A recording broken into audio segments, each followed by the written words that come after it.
قرآن و حدیث کے مطابق شہید زندہ ہیں اور گواہی وہی دیتا ہے جو زندہ ہوتا ہے۔ اگر ہم ان شہدائے کرام کے مزارات پر حاضر ہوں، جیسے جنت البقیع کے شہداء، شہدائے احد اور امام حسین رضی اللہ تعالی عنہ کے مزار پر حاضر ہو کر اپنے ایمان کی تجدید کریں اور گواہ بنائیں، تو کیا قیامت کے دن یہ ہمارے ایمان کی گواہی دیں گے؟ بے شک دیں گے، در و دیوار گواہی دیں گے۔ آپ ان کی بات کر رہے ہیں،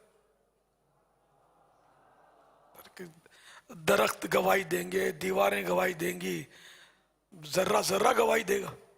اور قرآن کریم میں ہے کہ ہاتھ پاؤں بھی گواہی دیں گے۔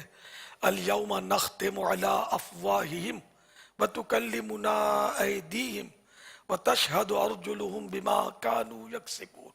سورہ یاسین شریف کی یہ آیت ہے کہ ہم آج ان کے منہوں پر مہر مار دیں گے، سیل کر دیں گے ان کا منہ، ان کے ہاتھ، ان کے پاؤں، یہ ان کے کیے کی گواہی دیں گے۔ تو شہید کیوں گواہی نہیں دے گا؟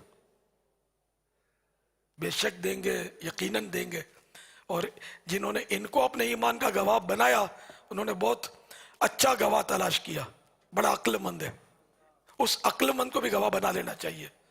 تو میں بھی آپ سب کو گواہ کر کے یہ بتا رہا ہوں کہ میں الحمدللہ مسلمان ہوں، سنی ہوں، حنفی ہوں، قادری ہوں، رضوی ہوں۔